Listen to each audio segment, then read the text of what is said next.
అందరికీ నమస్కారం. నా పేరు శ్రీనివాస్. మీరు చూస్తున్నారు Srinu social connect YouTube channel. Friends, ఒక మంచి టాపిక్తో మీ ముందుకైతే వచ్చా. లైక్ చేసి సపోర్ట్ అయితే చేయండి. ఇంకా మంచి మంచి వీడియోస్తో మీ ముందుకైతే వస్తాను. ఆ వీడియోస్ నచ్చితే సబ్స్క్రైబ్ చేసి సపోర్ట్ అయితే చేయండి. ఎక్కడ చేయకుండా టాపిక్లోకి అయితే వెళ్ళిపోదాం. ఏంటి ఇప్పుడు ఇలాంటి పిచ్చి మనుషులంతా ఉంటారు, అవునా కదా? నిజంగా చాలా అంటే చాలా బాధేసింది ఈ వీడియో చూసిన తర్వాత. అసలు ఏం జరిగిందంటే, ఈ బట్టి విక్రమార్క ఉన్నాడు కదా, తెలంగాణ డిప్యూటీ చీఫ్ మినిస్టర్. ఆ తెలంగాణ డిప్యూటీ చీఫ్ మినిస్టర్ కొడుకు పెళ్ళైతే ఉందంట.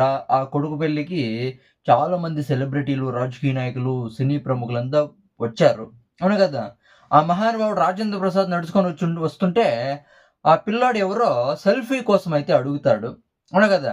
ఎలా తోసేసాడో చూడండి. మీరంతా వీడియో చూసుంటారు నాకైతే అనిపిస్తుంది. థూ! వీళ్ళనా సెల్ఫీ అడిగేది? ఎందుకురా వీళ్ళని సెల్ఫీ అడుగుతారు అని నాకైతే చాలా బాధేసింది. సెల్ఫీ ఇవ్వకున్నా పర్లేదు. అవునా కదా! వాళ్ళకి బలుపులే అనుకుంటాం. వాళ్ళకి బలుపులే అనుకుంటాం. అవునా కదా! కానీ సెల్ఫీ అడిగితే ఎలా తోసేసాడు చూడండి రాజేంద్ర ప్రసాద్. ఈ ఇండస్ట్రీలో ఈ రాజేంద్ర ప్రసాద్‌కుండే బలుపు ఇంకెవ్వరికీ లేదని చెప్పొచ్చు. అయినంత ఇలాంటి వాళ్ళని సెల్ఫీలు అడగొద్దు బ్రో. ఎందుకు అడగాలి ఈ సెల్ఫీని? మనం డబ్బు ఖర్చు పెట్టి, మనం సినిమాలు చూసి వీళ్ళు ఎదుగుతారు.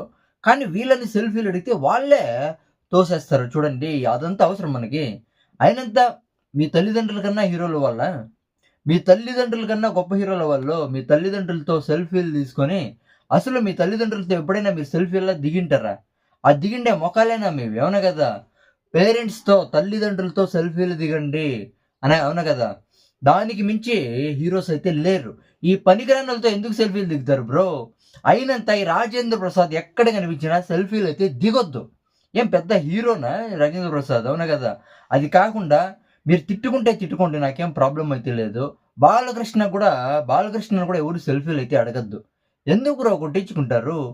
ఇక్కడ చూస్తే రాజేంద్ర ప్రసాద్ అయితే తోసేసాడు. బాలకృష్ణ అయ్యుంటే, బాలయ్య అమ్మని అయ్యుంటే పక్కా కొట్టేవాడు. అవునా కదా! వీళ్ళిద్దరిని ఎప్పుడు ఎవరు సెల్ఫీలయితే అడగొద్దు బ్రో. ఎందుకంటే వీళ్ళు మనుషుల్లా ప్రవర్తించరు. మీ తల్లిదండ్రుల కన్నా హీరోలు ఇంకెవరు లేరు. ఎందుకు? ఒకవేళ మీకేమన్నా సెల్ఫీలు తీసుకోవాలనిపిస్తే ఎవరు సెల్ఫీలు ఇస్తారు అని మీ మైండ్‌లో అయితే ఉంటుంది.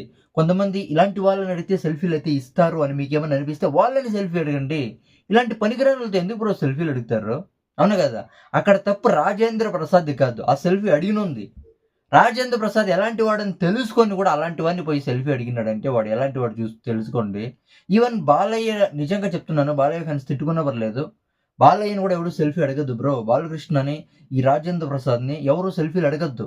మనం టికెట్లు సినిమాలకు ఖర్చు పెట్టి, అవునా కదా! వాళ్ళు కోట్లు కోట్లు సంపాదించి లాస్ట్‌కి సెల్ఫీ ఇచ్చేకి బాధపడతారు. సెల్ఫీ ఇవ్వకున్నా పర్లేదు. అవమానించేదేంది? తోసేస్తారు. బాలకృష్ణ అయితే కొడతాడు. ఏంటి బ్రో ఈ దరిద్రం? అవునా కదా! బ్రో, మీ తల్లిదండ్రుల కన్నా పెద్ద హీరోలు ఎవరు లేరు. ఓకేనా? ఇది గుర్తుపెట్టుకోండి. ఈ బాలకృష్ణ తర్వాత రాజేంద్ర ప్రసాద్ ఇలాంటి వాళ్ళతో సెల్ఫీలయితే అడగొద్దు, తీసుకోవద్దు. ఓకేనా? దీని గురించి మీరేమనుకుంటారో కామెంట్ అయితే చేయండి. నా ఎక్స్‌ప్లనేషన్ నచ్చితే సబ్స్క్రైబ్ చేసి సపోర్ట్ అయితే చేయండి. Bye bye.